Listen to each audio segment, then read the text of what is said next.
Hi guys! Tita Ganda here! Andito po tayo ngayon sa isa sa pinakamasarap, pinakamurang yakiniku house or samgyupsal dyan sa Pinas.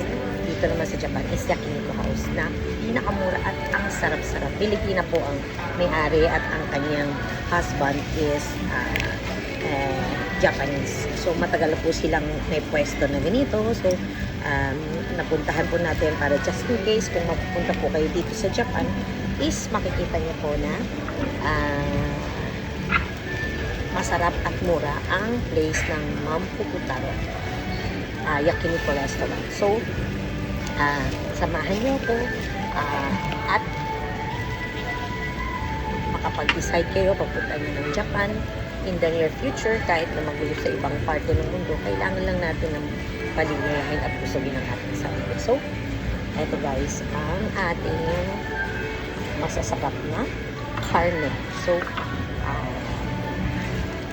wait. Okay guys, so yun yung sinasabi ko na kakain tayo ng masarap. Ayan, yan, ng masarap. Yan. See, nakita mo yan? Yung sarap na yan. Diba? So, ito ang kakainin natin. So, kakain tayo ng masarap na murang-murang samgyupsal dito sa Japan. So, ito na siya. Ito siya. Kaluluto lang. And, manapin.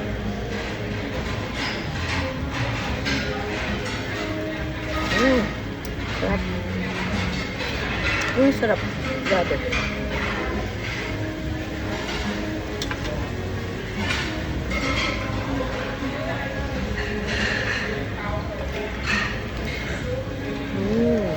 Kain tayo.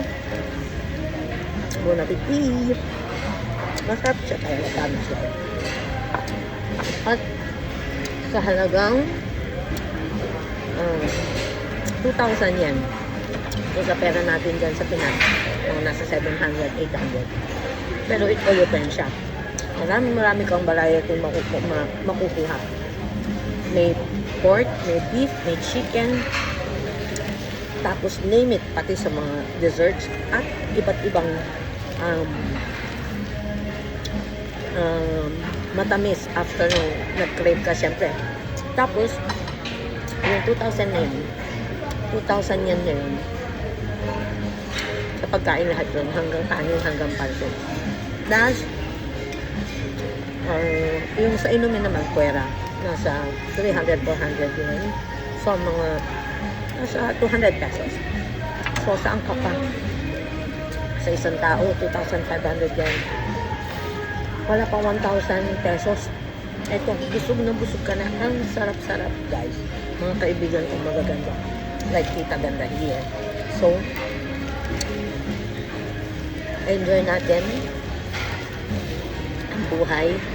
Ikaw, mapa-OFW o hindi, deserve mo yan na pasayin ang sarili mo, busogin ang sarili mo. Dahil deserve mo yan. Yung pagtulong sa pamilya, pagtulong sa kapwa, paggawa ng mabuti. Deserve mo yan sa sarili mo na busogin at pakainin. So, enjoy natin ang buhay, enjoy natin ang pagkain.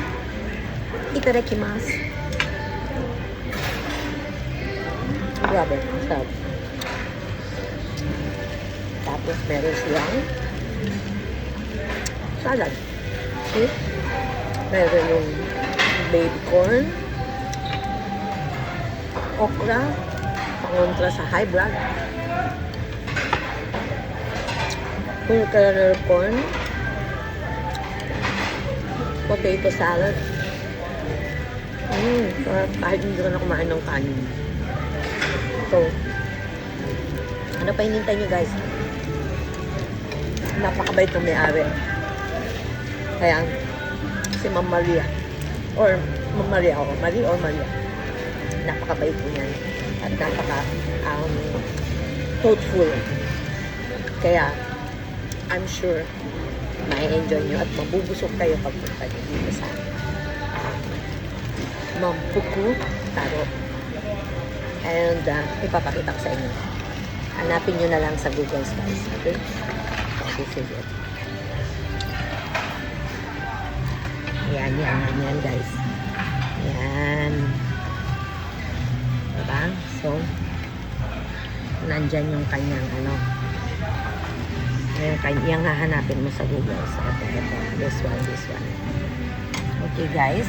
So, again, this is your Tita Ganda. Same. Mabuhay tayong lahat. OFW man o hindi. At gumawa tayo ng mabuti. At pasayin natin ang sarili natin. Busugin natin because we deserve it. Okay guys, so here's your Tita Ganda saying see you on my next upload. Bye for Dio.